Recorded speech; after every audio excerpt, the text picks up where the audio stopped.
Welcome to fight talk with Lalit Kumar.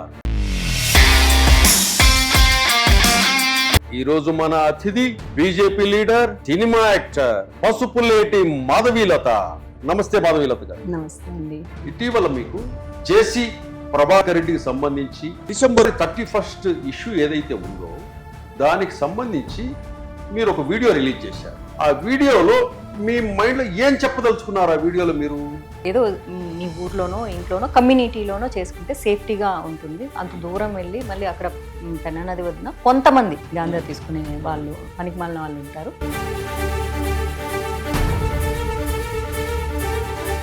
మీకు గతంలో జేసీ ప్రభాకర్ రెడ్డి గారితో కానీ జేసీ ఫ్యామిలీతో కానీ ఏమైనా పరిచయం ఉండటం కానీ ఏదైనా ఉందా? అసలు ఏమీ లేదండి. యాక్చువల్లీ ఏమైందంటే ఈయన తిట్టినప్పుడు కూడా 2వ తారీఖు రాత్రి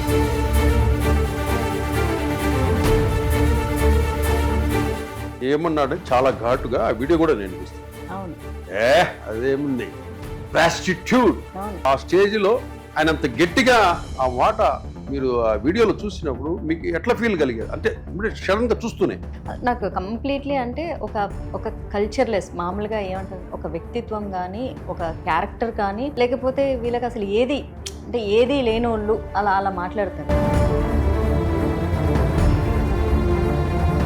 ఒక వ్యక్తిగా మీకున్న హక్కులను రక్షించుకునేదానికి, మీకు మహిళలకు ఉన్న హక్కులను కాపాడుకునేందుకు మీకు ఎవరు అండగా నిలబడకపోయినా పోలీసు స్టేషన్ మెట్లెక్కారు.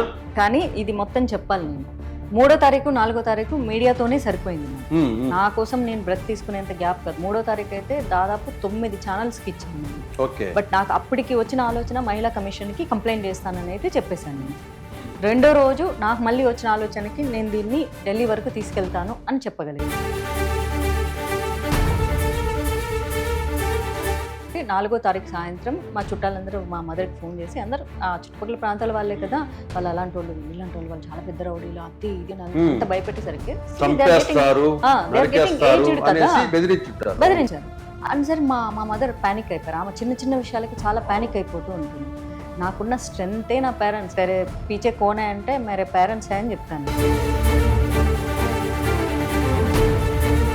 క్షమాపణ చెప్తున్నాను, క్షమించండి, ఏదో ఆవేశంలో అన్నాడు కదా. ఇక్కడ భారతదేశంలో చట్టాలు ఆడవాళ్ళకు చాలా బలంగా ఉన్నాయి. మనుషులందరికీ కూడా చాలా బలంగా ఉన్న చట్టాలు ఉన్నాయి. వెరీ అన్ఫార్చునేట్ ఏంటంటే కొంతమంది చేతిలో మాత్రమే ఉన్నాయి. ఆ కొంతమంది చేతిలో ఉండకపోతే ఇష్టం వచ్చినట్లు తిట్టి క్షమాపణ ఇటు మొహం మీద పడేస్తే, అంటే రియాక్ట్ అవ్వకముందు, లేకపోతే రియాక్ట్ అయితే క్షమాపణ పడేసేస్తే మనం నోరు మూసుకొని భిక్షం తీసుకొని ఉండాలి. అంతే ఆడదాని బతుకు.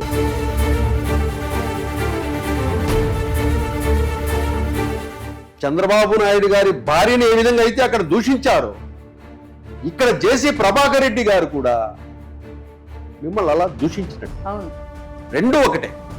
ఇక్కడ ఇతను సారీ చెప్పితే వదిలేయండి ఈ పార్టీ వాళ్ళు అంటే, రేపు వల్లభనేని వంశీ, కొడాలి నాని కూడా సారీ చెప్పేస్తారు, వదిలేస్తారా? మొన్న ఎవరో ఒక ఆయన లైవ్ కాలర్ ఫోన్ చేసి, మీ తండ్రి లాంటోడు క్షమించొచ్చు, వదిలేయచ్చు కదా సారీ చెప్తే, మా చంద్రబాబు నాయుడు గారు భార్య ప్రీతి మాట్లాడినారంటే నేను ఒకటే అడిగాను, అంటే చంద్రబాబు నాయుడు గారి భార్యనంటే మీరు ఈ రోజు బాధపడుతున్నారండి, మొన్ననే నన్ను అనేసేసి సారీ చెప్తే నేను తండ్రి లాంటోడని క్షమించేస్తాను, ఇదేం ధర్మం అండి? ఇక్కడ పోలీసులు మీ కంప్లైంట్ తీసుకున్న తర్వాత, మీలో మాట్లాడిన తర్వాత వీళ్ళు కేసు రిజిస్టర్ చేస్తారు అనే నమ్మకం మీకు కలిగిందా? లీగల్ అడ్వైస్కి పంపించారు ఫస్ట్. దాన్ని లైక్ కమిషనర్ గారికి ఇవ్వగానే ఆయన అడిగారు, ఫస్ట్ పోలీస్ కేసు ఫైల్ చేయకుండా నా దగ్గరికి ఎందుకు వచ్చావు అన్నారు. ఇక్కడ కేంద్ర సహాయ హోంశాఖ మంత్రి బండి సంజయ్ గారు, ఆయనకి ఏమైనా ఇన్ఫర్మేషన్ ఇచ్చారా? లేదండి. ఆయన కూడా ఇవ్వాలి, ఎందుకంటే ఆయన మీ కాపు సామాజిక వర్గమే బండి సంజయ్ గారు. ఇప్పుడు మీరు కాపు సామాజిక వర్గ, మీరు ఒక లేడీ మాటికి కాపు ఇంతసేపు మీరు ఇంత మీరే నాకంటే పాపం ఆవేశంగా మాట్లాడుతున్నా, మీకు కోపం బాధ వచ్చి నేను ఇంతసేపు సైలెంట్ గా ఉండడానికి నాలో ఆవేశం లేదు కాదు. నేను ఐమ్ ద మోస్ట్ రెబలిస్టిక్ పర్సన్. అసలు ఎలా అంటే ఒక మగాడు గట్టిగా అని అరిస్తే ఆడికంటే డబుల్ రీసౌండ్ లో అరవగలిగేంత కెపాసిటీ నాది. బట్ మీరు ఇంకోసారి దయచేసి మీకు